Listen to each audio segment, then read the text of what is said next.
Okay, so today's lesson, Unit 2, Lesson 10, in fourth grade, includes rounding to different place values so that we can estimate sums and differences. So if you look here, we have our criteria for success means we should have labeled representations with our original numbers. We should include rounding before calculating, and our rounding shows our landmark numbers, our midpoint, the number is plotted, and our way to round is circled. So let's go through what that looks like. We have the expression 4,389 plus 385. So we're going to round each of these values. If you look, you can see that 385 only goes to the hundreds place. So we could round to the nearest hundred and get a good estimate. We use vertical number lines to round. So if we take our first value, 4,389, we see that there's a 3 in the hundreds place. So we have 4,300 as our lower landmark number. The next 100 would be 4,400. So we can say that 4,389 is between 4,300 and 4,400. Next, we need to find our midpoint.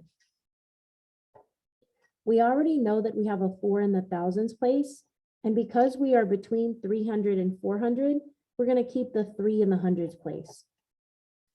We know that half of 100 is 50, so our midpoint becomes 4,350. Now, we can take our value that we were looking at, 4,389, and we can plot it on our vertical number line. 4,389 is greater than 4,350, so we plot it above the midpoint. And this value is going to round up to 4,400 when rounding to the nearest hundred. This value then becomes my first addend because I'm trying to add these values together. Next, I can look at my next addend, 385. We're still rounding to the hundreds place, so we see that there's a 3 in the hundreds place. That means that the number 385 is between our two landmarks. So it's between 300 and the next 100 would be 400. The halfway point between 100 is 50. So we're going to keep the 3 in the hundreds place. So the midpoint is 350. Once again, we look at our original value, 385. We know that 385 is greater than 350. So we can plot it above our midpoint. And once again, we see that this number rounds up to 400. Now we have 400 as our next addend. And when we add them together to find the sum, we have zeros, zeros, 4 plus 4 is 8, and 4 plus no thousands is 4. So our new estimated sum is 4,800. We can look at another example down here. Another workshop problem we did in class today. We see that we're adding 24,360 plus 8,265. Even though this value goes into the 10,000s place, this value only goes into the thousands place. So we can use our thousands place to round. Looking at our first value, 24,360 would be between 24,000 and the next 1,000, which is 25,000. Our midpoint would be between 24,000 and 5,000.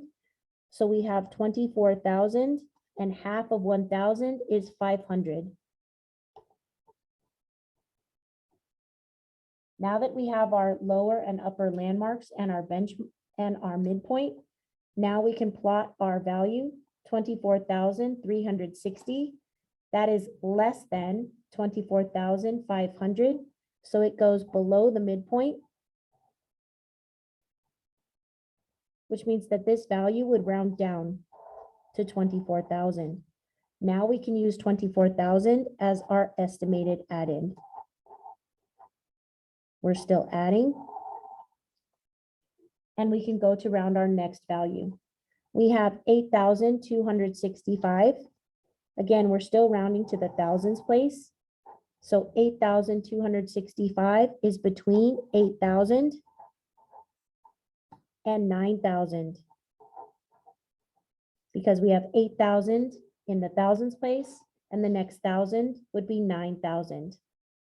Our midpoint between 8,000 and 9,000 would be 8,500, because 500 is half of 1,000.